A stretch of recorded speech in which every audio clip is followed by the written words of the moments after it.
जालिमों को सत्यानाश जाए, बेड़ा गर्क हो जाए, उनके भी बदन की हड्डी हड्डी टूटे। तुम कुछ दिन में यहाँ ना आओ तो बेहतर है। अच्छा कोई बार सेटल होने दो। कोई भी माँ बाप अगर अपनी औलाद को हालत नहीं देखे ना तो दिल से आ ही निकलती।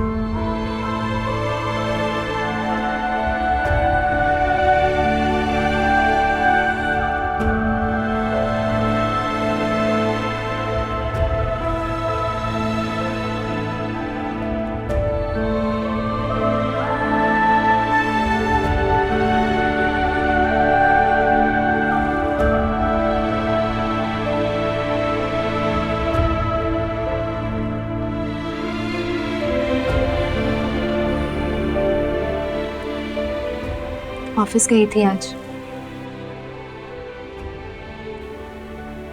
वहां से आके खाना वगैरह भी खा ली।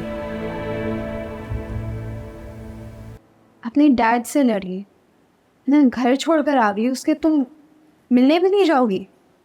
ये क्या चक्कर है?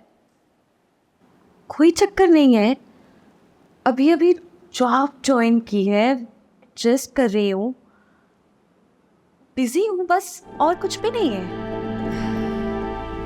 हेलो मैडम, अगर आपके इरादे बदल रहे हो ना तो बता दो, और भी बहुत इंटरेस्टेड कैंडिडेट्स हैं। अच्छा वाकई? हाँ, तुम्हारे हक में 10 बेदार हो गई, वरना मैं भी दिल रखती हूँ।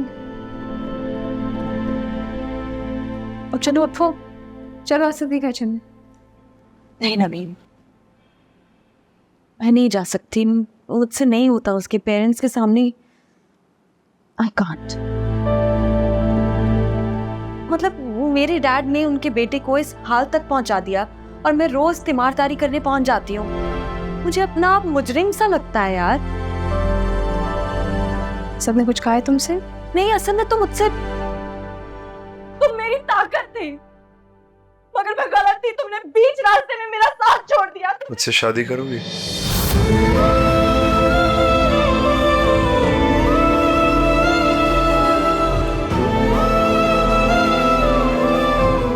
तुम्हें क्या लगता है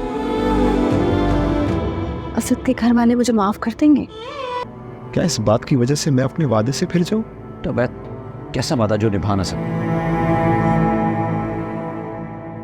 मैं गया था उनकी दौलत खाने पर, उनके गलीचों में मेरी चप्पल धसी जा रही थी। रोब और दबदबे और इमारत का ये आलम था कि मैं अपना सर नहीं उठा पा रहा था। ये जो रुतबे का बोझ होता है ना बेटा, ये हमसे और तुमसे उठाया नहीं। अब उनकी इमारत और रुतबे से मेरा क्या लेना देना? वफा और मैं एक दूसरे से प्यार करते हैं, मैं उसे जिस तरीके से रखूंगा वो खुश रहेगी। बेटा ये बातें किताबों और अफसानों में अच्छी लगती हैं, और बिस्तर पर यूं जख्मी टांगों के साथ तो बिल्कुल अच्छी नहीं लगती। असल दुनिया में ऐसी हरकतें करो ना तो दुनिया उल्टी पुल्टी हो जाती है। उसका सगा बाप है वो, और वफा उसकी अकलौती औलाद है।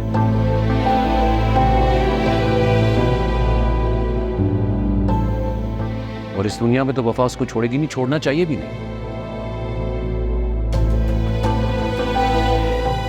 बात तो ये है कि तुम उस दुनिया में कैसे गुजारा कर रहे हो। मुझे क्यों जाना है उसकी दुनिया में? मैं अपनी दुनिया में खुश हूं। इसकी ऊंच नीच पता है मुझे। हमारे क्लास में और उनके क्लास में क्या फर्क है अच्छी तरह से जानता हूं, पर वफा एक अच्छी लड़की है बाबा, सुनने मेरी बात। मेरी अक्ल ये बात नहीं मानती।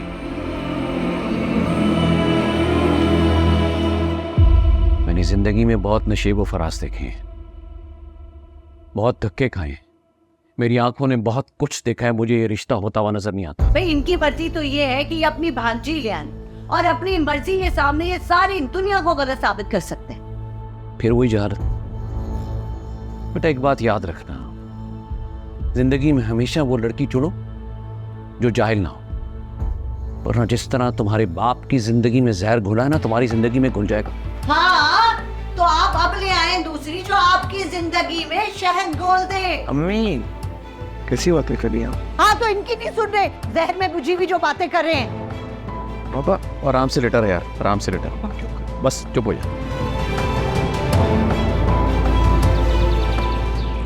थक गई हूँ मैं दोनों की सुलह कराने की कोशिश में।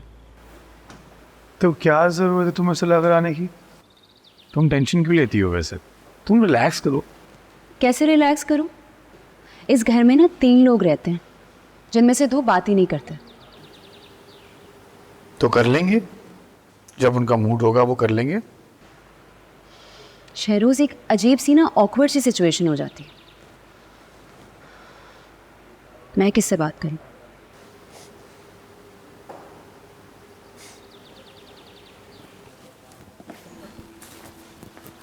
इधर आ।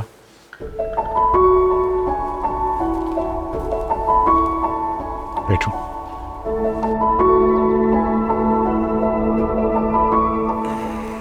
तुम ना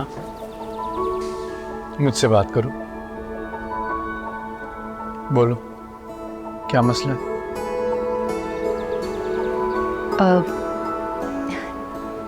ऐसी कोई ख़ास बात नहीं है, बस यही कि इन दोनों की वजह से मैं बहुत सफ़र कर रही हूँ। हाँ, सफ़र जो तुम कर रही हो, आई अंडरस्टैंड। ऐसी टेंशन हो इर्द गिर्द तो इंसान सफ़र तो करता ही है, लेकिन तुम रिलैक्स करो ना। तुम क्यों सर पे सवार कर रही हो इन चीज़ों को?